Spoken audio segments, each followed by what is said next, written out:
Hey folks, welcome back to our Dice Tower preview. I'm Mark, and today we're taking a look at Legends of Signum, the Cursed Forest. The Cursed Forest is brought to you by Signum Games.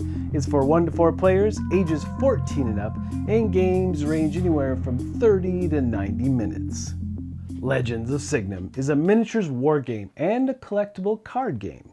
Squads of creatures will fight under the leadership of heroes. While constructing your city, players recruit characters, take advantage of spells and relics, and use cunning tactics. Players will forge their own path to victory by creating unique battle decks and collections of miniatures. Thanks to a team of excellent artisans and sculptors, every miniature in the game has an original look and its own character. The Cursed Forest tells the story about the alliance of Wolfens and forest elves facing terrifying spider-like Akkari Elves. These two brand new forces are ready to join the battle, thus swelling the ranks of the existing factions. These two powers bring a lot of new creatures, new gameplay features and mechanics, as well as a brand new game mode. Now, this video is really going to focus on that new mode, which is the Quest game mode. I'm pretty excited about it, to tell the truth, but first, let's take a quick look at the basics of play. So first, you're going to choose your hero. At the beginning of the game, you will position the hero on the battlefield. And then throughout the game, you're going to be building your city. So every turn, you receive prosperity points that are used to construct buildings in your city. Buildings allow you to summon game characters to the battlefield and play various spells, tactics, and relics. The icons on the cards will guide you for what is needed. And then you will be summoning your characters to the battlefield, hopefully, as long as you have the necessary requirements to do so. Each character card displays a specific character on the battlefield, and that card includes the abilities, descriptions, and base attributes. And finally, you will fight and hopefully win, as the main goal of the game is to defeat your opponent's heroes. A second possible way to win is to accumulate the necessary amount of prosperity points while having all the main buildings constructed in your city zone. Now, in this version, you'll be targeting 33 prosperity points, and you will need to have all the basic buildings constructed in your city zone. But really, the goal is to wipe the floor with your opponent. So, as I said, there are two new factions. And for this video, we're mostly going to be focusing on the Akkari. Because why? Well, they have crazy cool claws and stuff, and I just really wanted to play with that faction. So, because we are going to be diving into this quest mode, and this is where we're going to be jumping in and using some PvE. We're going to be going up against the Overlord, trying not to enrage him too much, because the more enraged he gets, the more powerful he becomes. But there is a PvP mode in this as well, where you could take on the role of the Overlord and your opponent will just take on one of the lowly factions. But they do give a nice tracker for the different points that you're going to be, the honor points and the rage points that are going to be needed for you to accomplish different things in this quest mode. And there's a series of tokens that you're going to be using for the different creatures that are going to come out. There's quest cards, very, very important in this mode. And there's even cards for rolling the dice, which are pretty slick. So those are just some of the basics, and like with the base game, you have your hero card and all your different characters and their particular cards, as well as your deck. Now, we're using the basic deck in this game that comes with this particular faction. But there's so many possibilities about this game. What is worth mentioning for sure is that you can expand and add to your deck and do all kinds of things. Now, I also will tell you that I am not a great model builder when it comes to putting these together, so please forgive my crudeness in assembling these. It took me the better part of a day, well, pretty much all day, to assemble the ones that you see here. But these are really amazing miniatures, just beautiful. This has a lot of those typical trappings for a skirmish game. You're measuring distance, you're calculating all those different things and rolling dice. You're using abilities and, like I said before, relics, and so many possibilities of combinations you can put together, as well as targeting and looking out for line of sight, all those things that you would expect in a skirmish war type game. All right, so for this quest mode, you are taking on, like I said, the Overlord. You're trying to gain as many honor points as possible and do the different quests and fulfill those. So in doing so, though, you will enrage the Overlord, making him more powerful as well. So you have to balance that, as well as it becomes a bit of a race to get the more points than he is and the more enraged he gets. But you will be using these for various things. And as you progress through the game, those are going to really reach some high levels. So you'll want to keep an eye on both of those values as you move through these different quests. So first, let's take a look at these quest cards. Now, these cards are really kind of the heart of what we're doing in this quest mode, right? So in my case, I'm playing straight up the PvE cards, and the Overlord has his set of cards called PvE, and then there's the PvP if you choose to do that. But I'm looking at the PvE, and right away there's an ability, or I mean not ability, but an actual item when the quest comes up. You'll place something in the area or do whatever it says, but this is potentially where terrain might happen. And in this case, we're going to be placing some mountains, and there's also a distance marker. If you don't know this game already, there are distant markers. You have small, medium, large, and extra large, and it'll be designated in the text as S, M, L, or XL, things like that. Whenever you see a distance marker, it's pretty straightforward, really easy. Don't let that intimidate you with this type of miniatures war type game. It really does work well and is super easy to engage with.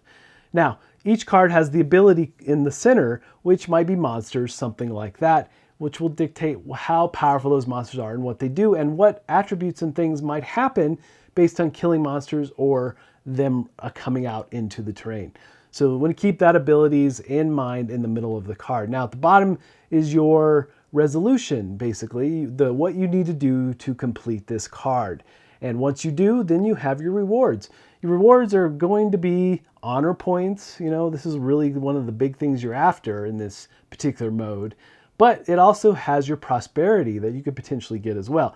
And you need prosperity coin, basically, in order to build buildings so you can then, in turn, bring more of your creatures and monsters out to the battlefield and engage with this Overlord. Now, one of the interesting things about quest cards in general is if you have 2 in play already, well, then you're going to have to go to the Overlord's cards, PvE in this case, and flip that. That's going to then activate or do something more within the terrain and bringing all kinds of nastiness with it.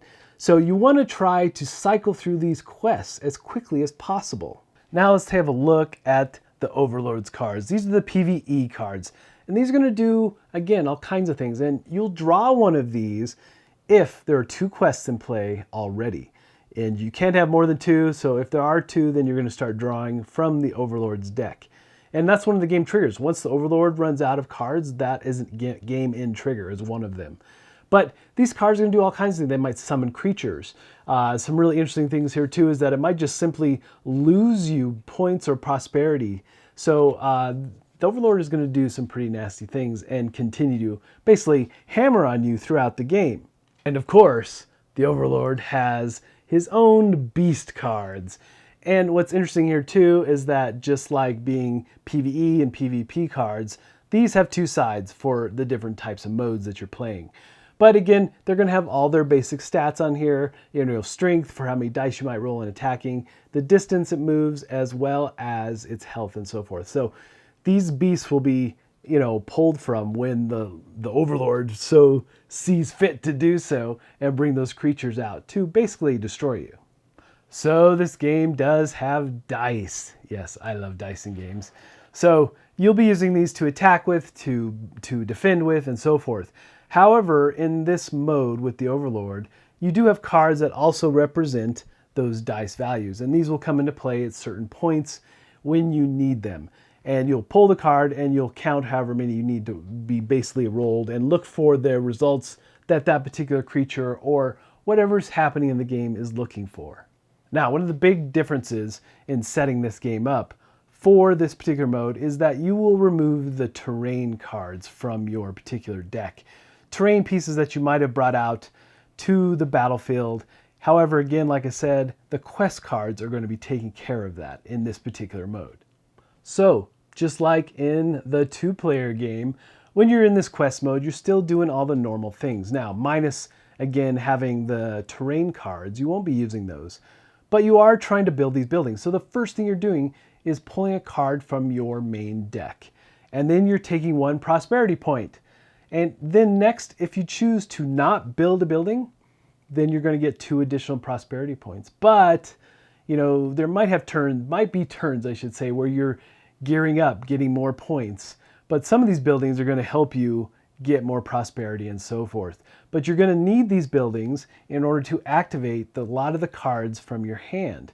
And these cards in the top left corner are going to show you what icons are needed or what buildings are needed to activate them, either bringing creatures into the world or using relics or different, you know, it could be armor for your creatures or heroes, so to say.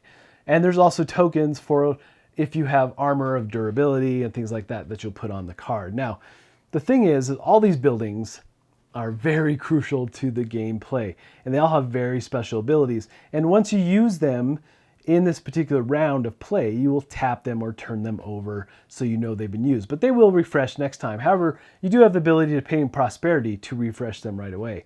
So those are some of the basics there that you're trying to do with these buildings. Again, using those, building the right ones in the right order, hopefully, to get you the right creatures out into the play area.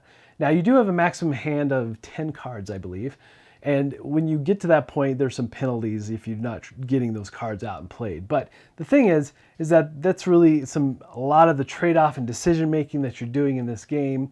And then finally, you're activating all your different creatures or the different cards or relics that you've played. You might be moving them across the board. And again, when you're moving creatures, you're using the different various measurement tools to do so. It's very straightforward, but you are trying to position yourself to be the most advantageous on this turn or the next or future turns, right? So you are going to be engaging with the Overlord. He's going to be doing all kinds of nasty things. So let's look at what we're doing next with the quest cards. Then we move to the Overlord's phase of the turn. And the first thing you're doing is moving creatures. You're looking for either common ones, you're perhaps engaging them with your particular creatures or heroes out in the world and doing battles and things. Now, whenever you're going to be entering into battle, you're not going to be using dice. You're going to be using the cards, and those will represent the different values that are going to get rolled for the Overlord. And then any creatures that are in play based on the quest, those will also move. But it's important to note that all the creatures move based on their text and whatever it says on the card to do so. And then the very next thing you're doing is checking the quests that are currently in play. Did any of them get finalized? Did they get finished? If they did, then you as the player will collect that card as a reward, as well as whatever the reward points are. Either honor points, it could be prosperity points, whatever it calls for. But you'll place that off to the side, showing that that card is complete. And now, if there are 2 active quests, this is where you'll be pulling the Overlord's card off the PvE deck, flipping it over, and potentially using all the rage points that are available to activate this card. And again, these Overlord cards are going to do all kinds of different things. And one of the game end triggers, again, is if this deck runs out, then the game ends. So there's several triggers, which we'll get to in a sec. But you'll be doing that if there are 2 quests in play.